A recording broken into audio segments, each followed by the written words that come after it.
Welcome back to So Sports. Now this week we sit down with Frank Yallop. 13 seasons he spent with Ipswich Town, including 3 seasons in the Premier League. He's coached across MLS, he's coached Team Canada, and it is no mystery why he is so highly regarded in world football culture. But it is a bit of a mystery why we're having a chat in historic downtown McKinney, of all places. But we've got that answer and more on this week's So Sports Sit Down.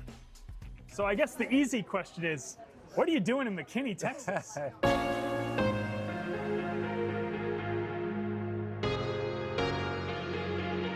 Well, I've known Michael Hitchcock and Ed Piscarage for years, and I knew about the project down here, and I know a lot about the USL, Two and USL Championship, which I coached in my last coaching job was in Monterey in the championship.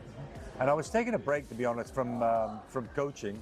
And me and Ed were talking about just things moving forward, and he mentioned this project, and I just sort of followed it and talked to him about it. And then he started talking to me about would I be interested in coming down and coaching. So here we are. I said yes, I'll come down and visit and talk to. I've known Michael Hitchcock, but to meet everybody else on the staff and just get a feel of what I'm going to go to, and I felt a good warmth from the people that live here, and I really feel the club's in a good place. So that was the reason I said yes. It's certainly a unique opportunity, and somebody who's coached at so many different levels, certainly the top level in that, it really does offer a unique perspective for you to bring to this group of players. But it also works both ways. What do you think are going to be some of those exciting things to be able to coach this level of football? Maybe some of the challenges associated with that, and what do the players get from getting to work with somebody like yourself? Yeah, I think that the game doesn't change too much. As long as you work hard and you're together as a team, you want to try and play in the right,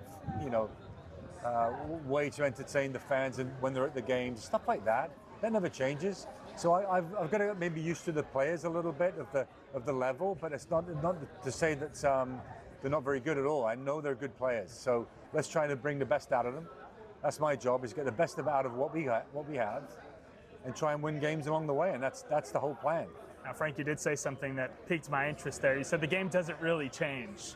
I'm sure a lot of tacticians out there would love to disagree with you, especially from the time that you played at the top flight of English football. Now to what we see, you've seen possession-heavy teams, tiki-taka, hoof it down and press as much as you possibly can. How do you kind of navigate finding a balance of the game has changed in some perspectives, but at the end of the day, football's football?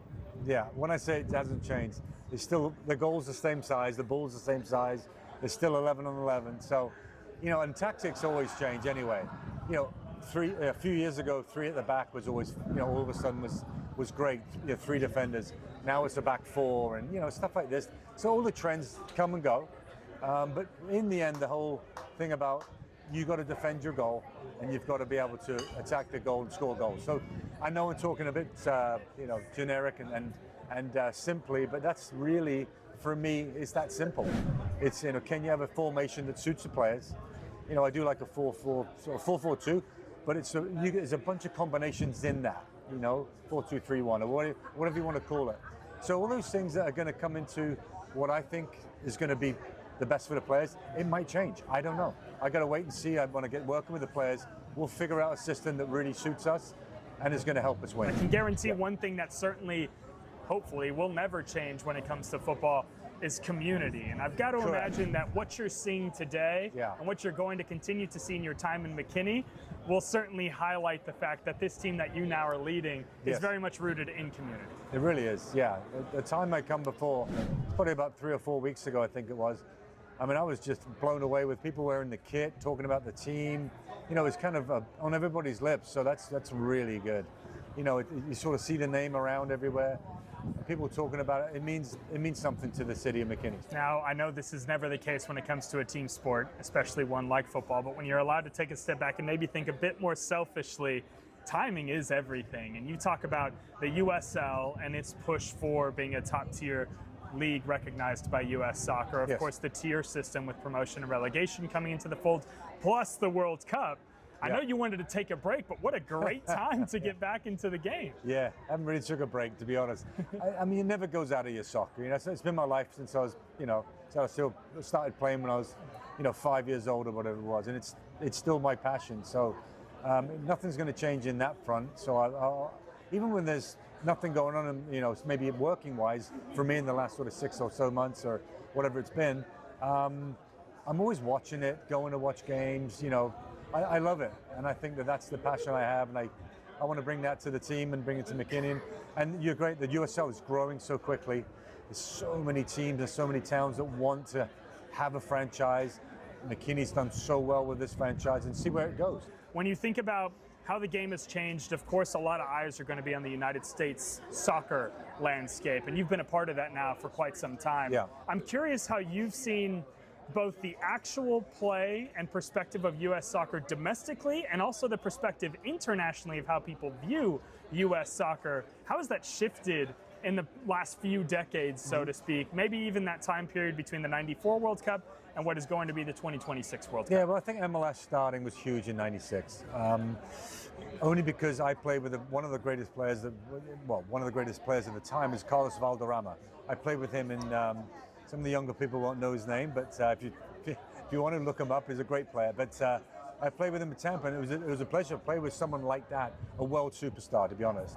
But we had some great players in '96. It grew up to a point and then started to falter. 2001, when I was coaching, it was like, 2002, 3, all that sort of range. Got to 6 and 7. It was like maybe it wasn't going to survive.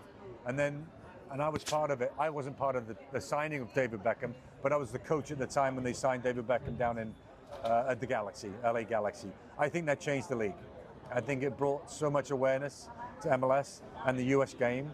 I had the fortune of having Landon Donovan twice, coaching him twice, once in San Jose with the earthquakes, and then lucky enough when I went back to the Galaxy in '06, he was there when Beckham was there as well. So, I was fortunate to be able to coach one of the best American players ever and one of the best players in the world at that time, David Beckham. I think that was the big change I felt in MLS.